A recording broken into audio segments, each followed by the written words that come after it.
थांबाय नेक्स्ट बोसोराव गाखोहै नेक्स्ट बोसोर संक्रान्तियाव क'क्राझाराव थांनानै बावखुंग्रि हाजो गाखोहै बे गाखोनानै गोसोआव मा अनुभव खालायो नोंथांमोना गामियाव फैनानै खोन्थाफै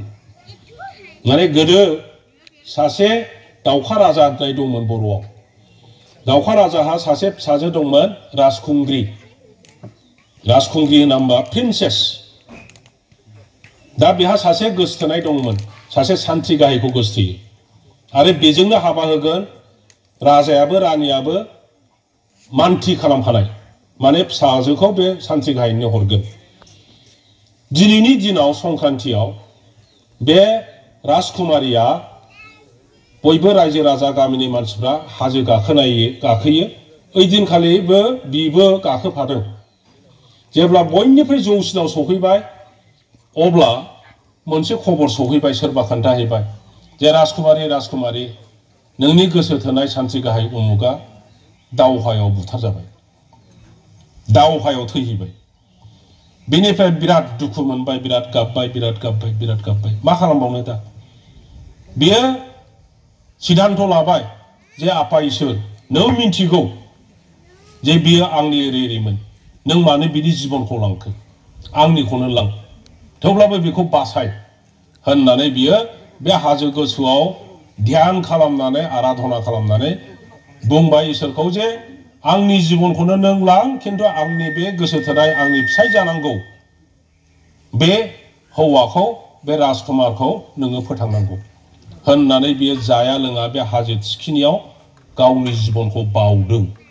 बेयावनो जाया लोङा बियो थैदों दा ओंखायनो बे हाजो गोजौखौ बे हाजोखौ बावनाय बाव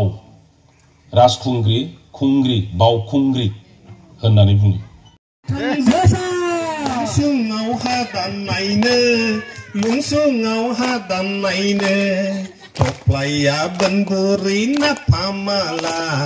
थफ्लाया बनबुरि ना फामाला सिगां सौहैबोला हामा मोनगोन बुरि उनाव थौहैबोला अन्थाइ बाला सिगां सौहैबोला हामा मोनगोन बुरि उनाव सौहैबोला अन्थाइ बाला माम्बार बोन्दो बुरि थांजोब्बाय मालायफोर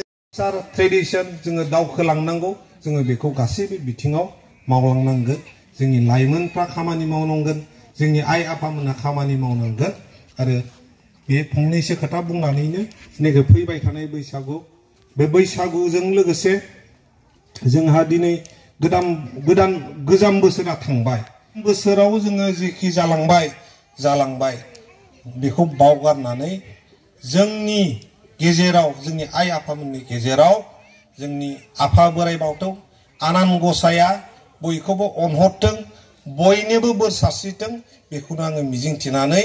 आंनि सुंद' बिबुंथिखौ बावनो दोनथ'बाय।